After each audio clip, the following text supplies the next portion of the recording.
the US labor market is worse than previously thought. Less than half of the people polled by the New York Fed say they could find a new job if they lost their current one.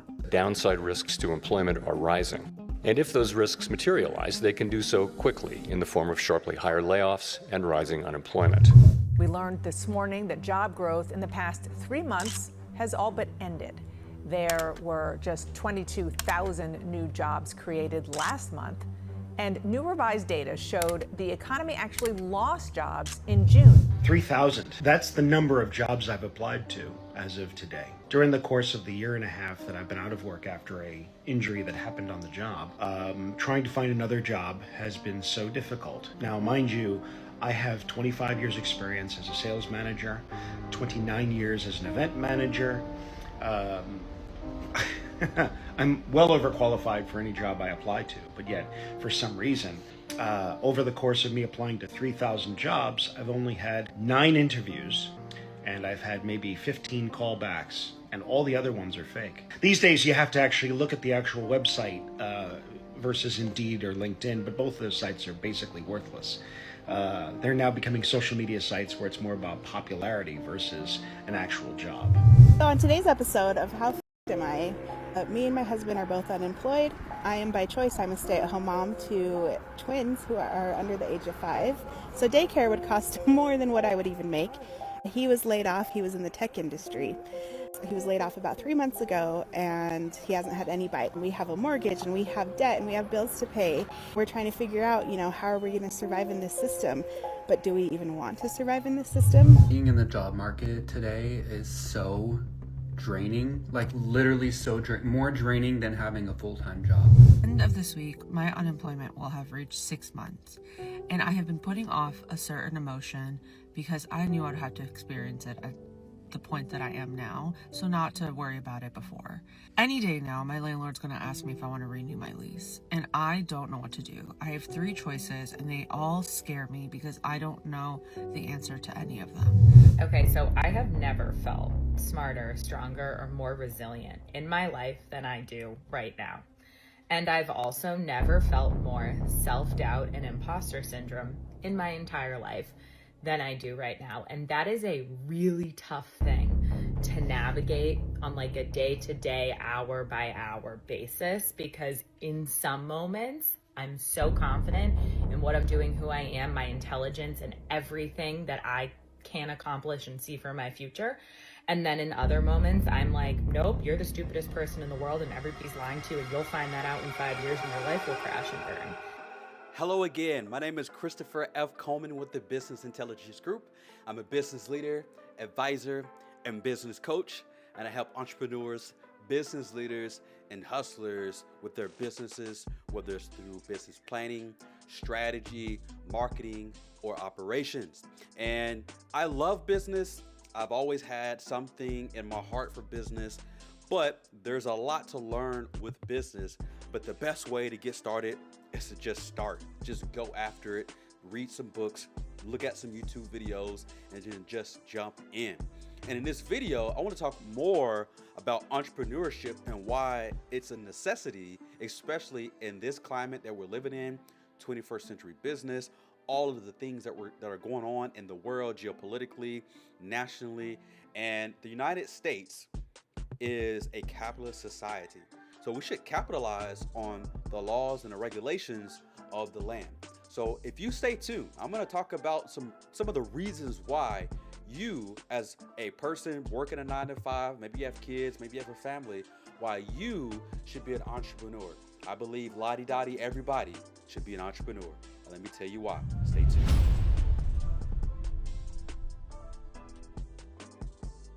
All right, my friends. So first things first, please go to LinkedIn. Connect with me on LinkedIn at ccoleman144. You can connect with me on X as well as Instagram, as well as Twitter, as well as some of these other social media platforms at ccolemanbiz. That's ccolemanbiz, B-I-Z.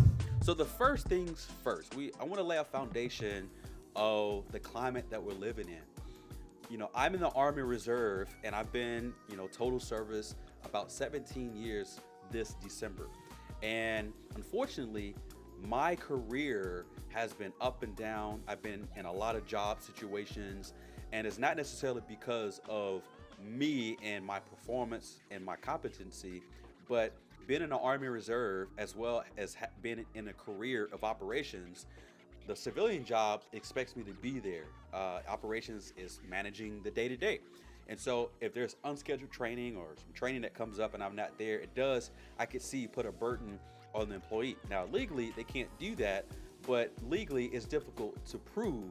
And so it has been very difficult. And over the years, I've decided to go to work for myself.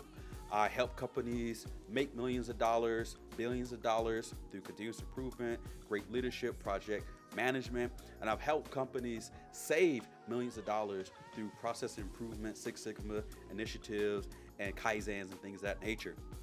And so through, just discovery of myself and my skills, I saw that I had the goods. And so I took that and began to work for myself as an entrepreneur, as a business coach and advisor, and as a leader in the business and entrepreneurial space. So it is a passion of mine to help individuals, help hustlers, business leaders, improve their businesses, start a business, all the things in between. And so I have a lot of experience in a lot of different sectors, in a lot of different industries, doing a lot of different things from operations, quality, from project management. And I have been very successful in the various businesses, but unfortunately, because of military service, sometimes it does not work out right. So instead of being a victim, I'm going to be a victor by taking opportunities in my own hand. I'm not going to put my future in someone else's hands. So that's the first thing that I want you to get. The mindset of being an entrepreneur is that I am responsible. The buck stops with me. I'm not a victim. I'm not counting on anyone else to bring in a paycheck, but I'm going to take the bull by the horns, and I'm going to figure out how I can attain freedom through myself, through my entrepreneurship, through my ingenuity, through my creativity, through something that I love, that I enjoy, and have some interest and knowledge in. So 9-to-5 jobs are slowly but surely, going away, through 21st century business. We've had over the years the internet that's come in, that's helped organizations and companies be more efficient. We've had automation, we've had robotics, now we have AI. And so little by little, you're seeing the middle class being stripped away from the workplace, and you've seen more technology being implemented. And as a business leader, with fiduciary responsibilities to ensure the company and the enterprise is profitable, sometimes it is just the right choice. And it might not be, favorable for employees, people who are looking for jobs, but as a business leader, and this is my business, I want to save as much money as possible. I want less money going out and more money coming in. And that's just entrepreneurship, that's capitalism, and let the best man win. And so in this climate, we see more people getting fired, laid off, and more technology coming in. And so we're not going back. And so it's going to continue this way. And so it behooves everyone to have a mindset of entrepreneurship, being able to do things on your own. Now, I'm not saying go quit your job today and then tomorrow start a business. Maybe if you are a single young man out there and you have nothing to lose, by all means, do you. But responsibly, in a wise manner, you should begin to investigate yourself to see what skills do I have? What skills do I have that I enjoy doing? And what skills do I have that I enjoy doing that people will pay for? And begin to find ways to be entrepreneurial in those pursuits. And maybe it's part-time. And maybe it's something that you just do as a side hustle little by little, and you begin to scale little by little. And you begin to see that I can, win my household. Then I can win my neighborhood. Then I can win my city. Then I can win the state, the region, the country, nationwide, internationally.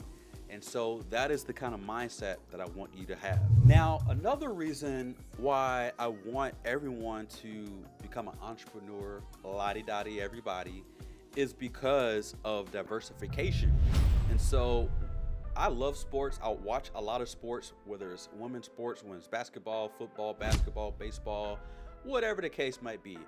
But what I found, and it was a light bulb moment for me, that a lot of these athletes have so many different business opportunities outside their main thing. Their main thing might be football, basketball, baseball, but outside of that main thing, they got something going on. Whether it's in investing firms, whether it's making their own shoe, whether it is having off the court sponsorship deals, whether it's a podcast.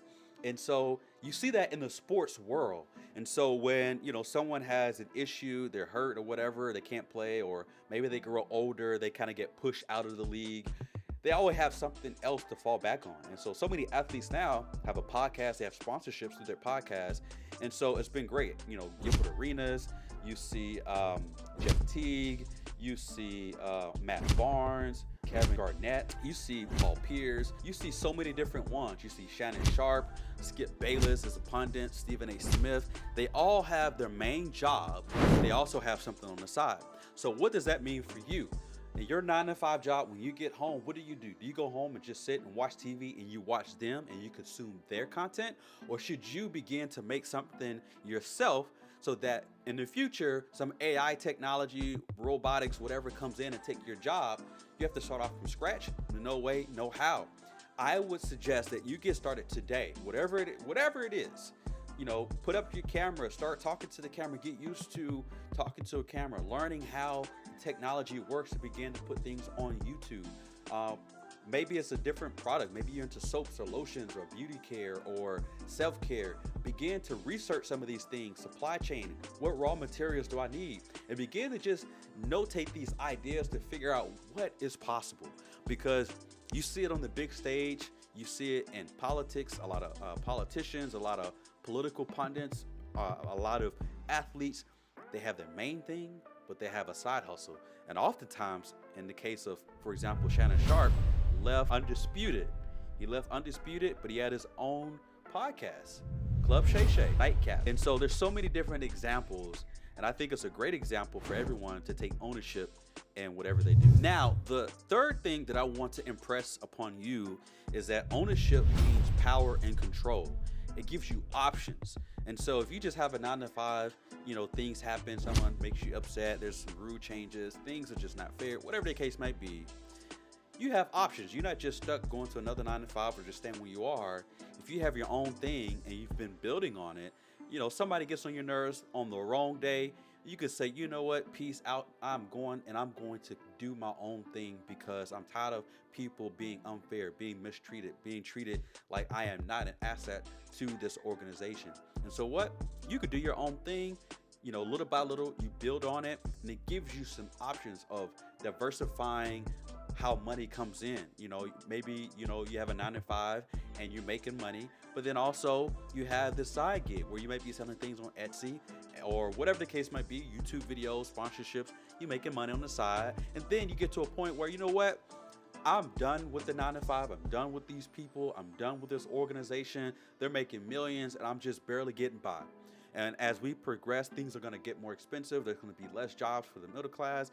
And it's imperative that you take the bull by his horns and begin to create opportunities for yourself, because you can have the power to do so. So take the power back to your own hands to begin to work on something for yourself.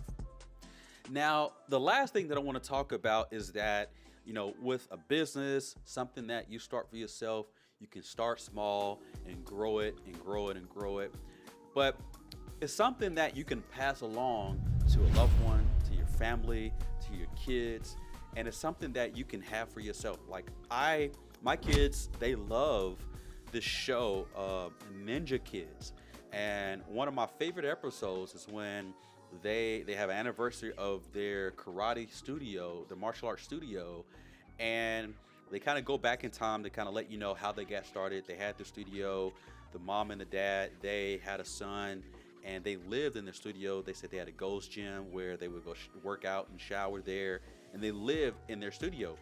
But their studio for martial arts, that was their business. That was their business that they began to grow. And now when you look at the ninja kids now, you have so much appreciation for all the hard work that they did. And now that their kids have something, there's a legacy that they can bring the brand to the kids and their kids, and that brand keeps going further and further in that family. And that is how family empires are made. When you go look at those documentaries, the men who built America, you look at Vanderbilt, you look at Standard Oil, you look at Chase, you look at all of these companies that we look at now as just standard and staples in U.S. society. Those are family names that were brought in early on in U.S. American history. And so that could be you, that could be your family, that could be your name, and ultimately that could be your legacy. So I want to leave this with you. You don't have to be famous to think famous. You don't have to be rich to think rich. Every entrepreneur, every businessman, every person that becomes successful starts off with making a decision. I want you to just take a moment, make a decision that I'm going to take control of this myself, and I'm going to start at square one, and I'm just going to keep putting one foot in front of the other. And so that is how legacies are made, and that's where greatness comes from, just one decision. And so it reminds me of, my son plays sports basketball with the YMCA. He plays flag football with a local flag football team. And I remember his first flag football team, and it went off like a light bulb. And it was this young guy. His name was Austin. And he is a kid that had no fear. Whenever the ball was thrown, this young man would go up and get it. He wanted that football more than anyone else. And he, was the MVP of that league. And I began to think how other kids, sometimes they're afraid and sometimes they don't want to be embarrassed. And so they don't take chances. And it, for me, I thought about Austin is going to be the kid that grows up that starts a business. Austin is going to be the kid that grows up and takes a chance on starting a business. And Austin's going to be the one that is successful driving a nice car, having a nice home, because he took a chance, because he didn't fear. He didn't care what people thought about him. He wasn't embarrassed. He put himself out there and he made something of himself. And so many people criticize very successful people with money, because they think, they put someone else down so they can get up. And maybe that is the case, but that's them. What can you do to take the ownership into your own hands? What can you do to get the power back in your hands? I want you to be like Austin. I want you to be fearless. I want you to be not concerned what other people think about you. I want you to not think about people, saying that you're not good enough. I want you to think about Austin and how he didn't care if he looked goofy. I want you to want it more than anyone else. I want you to go out, I want you to make a decision, and I want you to take one step at a time with good decision making, with good planning, with good entrepreneurship, with good creativity, with great ingenuity, and discerning what is something that I enjoy doing, something I have a passion for, and something that people will pay for. Again, my name is Christerpher F. Coleman with the Business Intelligence Group. I'm a business leader, advisor, and business coach. If you're a hustler out there, if you're someone that wants to start a business, you can go to my website at thebizintelgroup.com. You can set up a consultation with me. We can talk, we can chat to figure out what can we do to make money in this marketplace? What can we do to get the power back? What can we do to have a legacy in my family's name to pass it on to my children's and my children's children? So again, my name is Christerpher Coleman. I'll catch you in the next one. Peace.